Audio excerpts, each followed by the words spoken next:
Salut les amis, c'est Nanto Valentine pour Philosomix. Aujourd'hui, je vous propose de partir à la rencontre non pas d'un, mais de deux ingé-sons spécialisés dans le mastering. Avant ça, comme d'habitude, vous connaissez la chanson, merci de vous abonner et d'activer la petite cloche si c'est pas déjà fait, de mettre un petit pouce en l'air si mes vidéos vous plaisent, et de partager puisque c'est très important pour l'avenir de la chaîne. De plus, vous pouvez maintenant soutenir concrètement la chaîne. Pour le prix d'un café, vous pouvez acheter mon single qui vient de sortir, qui s'appelle Faire du bruit. Je vous mets le lien dans la description. Merci beaucoup. Allez, du coup, on part pour Liège, retrouver Roger Roland et Alf. Bonjour. Bonjour, et merci de m'accueillir virtuellement chez vous. Si je ne me trompe pas, donc on est au studio L'Air à Liège. Enfin, pas à Liège même, mais juste à côté, si j'ai bien compris. Oui, c'est Ok. Liège, oui. On va dire Liège pour Ok. simplifier.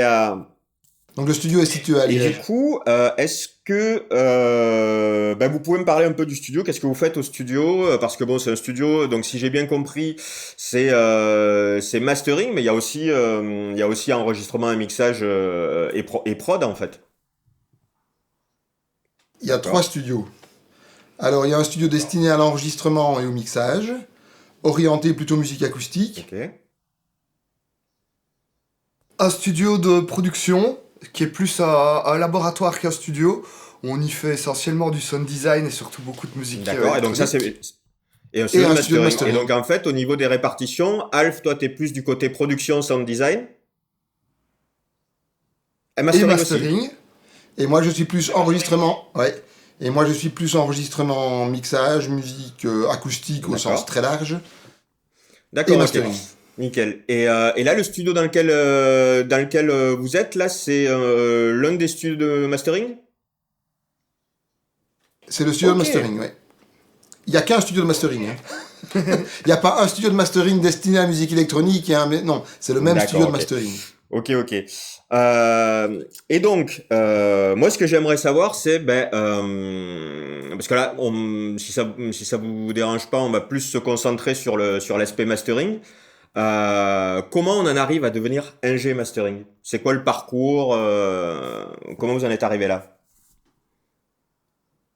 Il y a deux parcours Il y a différents. deux parcours différents, Ben comme il y oui, a mais deux c'est ça qui est personnes intéressant. différentes. Ouais. Moi, j'ai enseigné la régie de Ok. spectacle il y a très longtemps, et je continue, et c'est là qu'il y a des années, il y a plus de 20 ans, On y est là, ouais. ouais, il y a une vingtaine d'années, j'ai rencontré Kevin, qui était donc Alf, qui était un stagiaire à l'époque, et qui était très intéressé par la musique électronique. Alors moi, en musique électronique, je n'y connais pas grand-chose, mais ça m'a toujours intéressé, parce que j'aime bien le monde de la musique électronique, j'aime bien leurs idées en général. Même si c'est musicalement, je ne suis pas toujours, parfois je suis, parfois je ne suis pas, mais grâce à Kevin, je suis de mieux en mieux. Et lui, il peut te raconter comment il est venu au mastering, parce que c'est plus intéressant que moi. Alors, j'y suis venu via le DJing en fait, et l'amour des Ok. disques vinyles. Et le mastering a commencé par là, par du pressage, enfin, du cutting vinyle. Donc on faisait des matrices Ok. ici au départ. Et fatalement, on en est venu au mastering et au numérique par la force des choses. D'accord, mais au départ, Voilà. c'est Et vraiment du moi, en master même à temps... l'ancienne, quoi, à la base. Ouais, C'est tout à ça. fait, ouais, ouais. Et moi, je me suis associé à lui parce que j'avais été déçu de certains gros studios de mastering en Belgique qui facturaient très cher et le boulot ne me semblait D'accord. pas impeccable. Avant ça, j'avais travaillé avec un très bon studio qui est aujourd'hui fermé en Belgique, qui n'existe plus. Le type a pris sa retraite, c'est un vieux bonhomme maintenant, mais il travaillait très bien. J'avais travaillé avec Bobcat en Floride, donc à distance. C'était très très bien aussi. C'était un peu cher, mais c'était très bien. Et puis alors après, vraiment j'étais très déçu, vraiment très très très déçu parce que je m'étais dit, enfin c'est un peu nul. J'arrive à faire mieux avec des plugins, Ouais. quoi. Ça Ouais, c'est quand là, même c'est qu'il très y a un problème. décevant. Et alors je me suis dit, bon, ce serait une bonne idée de commencer. Et moi je me suis dit, il faut s'orienter. Donc j'avais discuté à l'époque avec Bobcat et j'avais dit, voilà, si je veux me lancer dans le studio de mastering, qu'est-ce que tu me conseilles comme matériel? Et il m'avait dit, ce serait bien d'avoir deux chaînes, une chaîne analogique, une chaîne numérique. Donc il m'avait dit, le top du top en numérique, c'est le Vice, et en analogique, il m'avait cité toute une série de choses, on a essayé, on a été voir les importateurs, etc. Et on a commencé comme ça. Et puis maintenant, ça fait combien d'années? 15 ans? Ouais, ça fait une quinzaine d'années qu'on est dans le Ah mastering. ouais. Mais c'est super parce qu'au niveau du parcours, mine de rien, c'est de plus en plus rare maintenant d'avoir des personnes qui ont vraiment attaqué avec le véritable mastering à la base qui vient vraiment du vinyle, quoi. Tout à fait. Et ça, on l'oublie souvent, et avec toutes les contraintes physiques qu'il y a avec ce médium.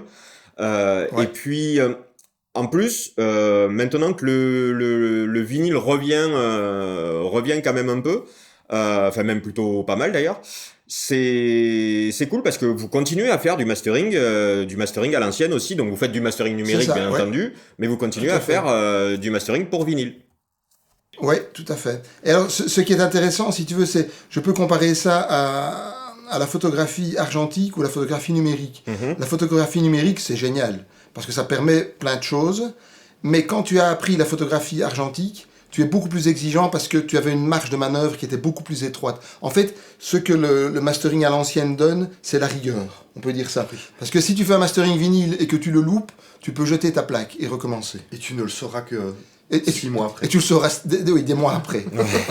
Parce que ça doit Ouais. partir au pressing, et voilà. Bon, mais que en numérique, quand tu fais des merdes, normalement, tu le vois tout de suite. Mais le fait de travailler avec une grande rigueur, même pour le numérique, ça offre vraiment des avantages. Ouais, carrément. Mais en plus, il y a aussi le truc qui a tendance à se perdre ces derniers temps. J'ai l'impression, c'est que mine de rien, le format album est plus ou moins, alors pas en train de disparaître, mais enfin, c'est vrai que la culture de l'album, c'est plus ce C'est en qu'elle perte de était, alors vitesse. qu'avec le vinyle, il y avait ça, et donc du coup, il y avait aussi tout un aspect du mastering qui est maintenant souvent éludé par les débutants, qui est la cohérence sur la longueur en fait d'un album, du mastering. Et ça, c'est quelque chose de très difficile à expliquer aux gens, que quand tu leur expliques qu'un album va coûter plus cher que des titres pris séparément, parce que quand tu fais un titre séparément, il n'y a pas de cohérence. Le titre doit être cohérent avec lui-même, C'est il ça. doit avoir les bons volumes, etc. Que quand il y a un album, ce n'est pas que de... Parce que beaucoup de gens imaginent que le mastering, c'est juste donner du volume. Or, c'est pas ça du tout. Bah, moi pour moi le volume, c'est un sous-produit du mastering, mais c'est pas le Voilà. but du mastering. Voilà. Exactement. Et ça, c'est difficile, enfin, pas pour tout le monde, mais parfois, c'est difficile à intégrer comme information. Mhm. Hein. Que par Ouais. exemple, dans le vinyle, le volume n'avait aucune importance, parce que le volume est déterminé par l'espace qu'il y a sur le vinyle. Oui, Et il le y avait des temps contraintes qu'on- Et physiques le temps qu'on met réelles. dessus, le temps par face. Si tu mets 5 minutes par face, tu auras un meilleur son que si tu mets 15 minutes par face. Il y a une corrélation directe. Qu'en numérique, pas du tout. Ouais, carrément. Carrément. Ben oui, bah après, bon, ben les métiers évoluent, il y a des changements, mais des fois c'est pour le bien, et des fois c'est moins bien. Mais dans l'absolu, moi je trouve ça toujours intéressant, même au niveau de l'enregistrement ou du mixage, s'intéresser à ce qui a été fait avant pour comprendre tout le chemin, ça te permet d'être meilleur aujourd'hui, quoi. Oui, oui. Et l'inverse est vrai aussi. C'est-à-dire que quand on fait du mastering, moi par exemple, je parle de mon cas personnel, mais je pense que c'est la même chose pour toi. Le mastering fait progresser aussi en mixage. Clairement. Parce qu'on se rend compte au mastering de ce qu'on aurait dû faire au mixage. Et il arrive souvent avec des musiciens amateurs qui nous envoient leur mixage, on le masterise, et puis après ça, ils ont envie de changer leur mixage parce qu'ils se rendent compte qu'il y avait des défauts qu'ils n'entendaient pas. Et quand le mastering est fait, ils disent « Ah oui, mais il y avait un défaut là et là, je vais refaire. » Et donc nous, pour l'avoir fait quotidiennement, on a progressé l'un et l'autre grandement au mixage parce qu'on anticipe la phase suivante qui est la phase du mastering. Ben oui, non, mais Et ça, c'est carrément. intéressant. Ça, Carrément. Mais de toute moi, façon, je en suis plus, très heureux de ça. c'est ça. Ben, avant, passons directement au pavé dans la mare, au niveau du tarif du mastering.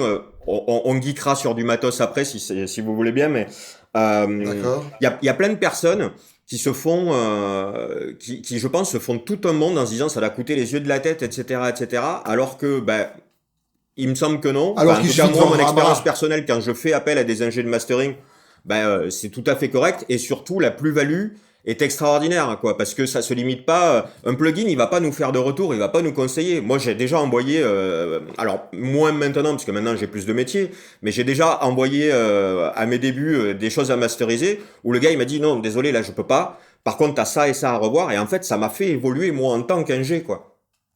Exactement, exactement. Et tout ça, et tout ça, c'est voilà, et c'est des choses qu'on n'a pas avec quand on prend en attendons-nous bien, hein, moi, les ozones, les trucs comme ça, bah, c'est du matos, c'est très bien, c'est très bien si on sait s'en servir, en fait. Mais le problème, c'est qu'il va pas, le ozone, il va pas me dire, attention, là, en fait, en réalité, ce qui va pas, moi, je peux rien y faire, toi, il faut que tu retouches là. Exactement. Mais le premier intérêt du mastering, c'est d'avoir des oreilles neuves Mais c'est ça. et fraîches sur un Et, projet. et expérimenter. Et expérimenter, parce que, je vais dire, même moi, quand je fais un mixage, je ne veux pas le masteriser. Donc je le donne à Alf, et inversement, parce que ça permet d'avoir du recul, de dire, oh, attention, là peut-être, t'es allé... Mais quand on est le nez dans le guidon, on ne se rend pas toujours compte. Alors, ce qui se passe aussi au mastering, c'est que les gens disposent de matériel au niveau écoute, des enceintes. Enfin, je sais pas si on voit les enceintes qu'on a ici derrière. C'est des PMC L'acoustique du lieu. Il y a l'acoustique du lieu, ça, tu ne l'entends pas parce que tu n'es pas avec nous, mais nous on l'entend. Et je vais dire, le fait d'avoir des moniteurs très pointus dans une acoustique pointue, ça permet d'entendre des tas de choses que peut-être les gens n'entendent pas chez eux. Parce que souvent, les gens mixent sur des moniteurs moyens, tout dépend. Quand c'est dans des studios professionnels, ils mixent dans une acoustique correcte. Quand on reçoit des projets professionnels, il n'y a jamais aucun problème. Ça peut arriver, mais c'est extrêmement rare. Que quand on reçoit des projets plus amateurs, souvent les gens, ils ont corrigé les défauts de leur acoustique ou de leur moniteur. Ouais. Et ça, en plus, il y a des gens qui se rendent pas compte aussi. Moi, j'ai souvent eu aussi parce que l'essentiel de mon boulot, moi, la prise de son, c'est pas mon truc, ça me saoule. Je le fais parce qu'il faut le faire, mais c'est pas mon truc. Moi, ce que j'aime, c'est mixer, parce qu'en fait, je suis relativement solitaire, on va dire.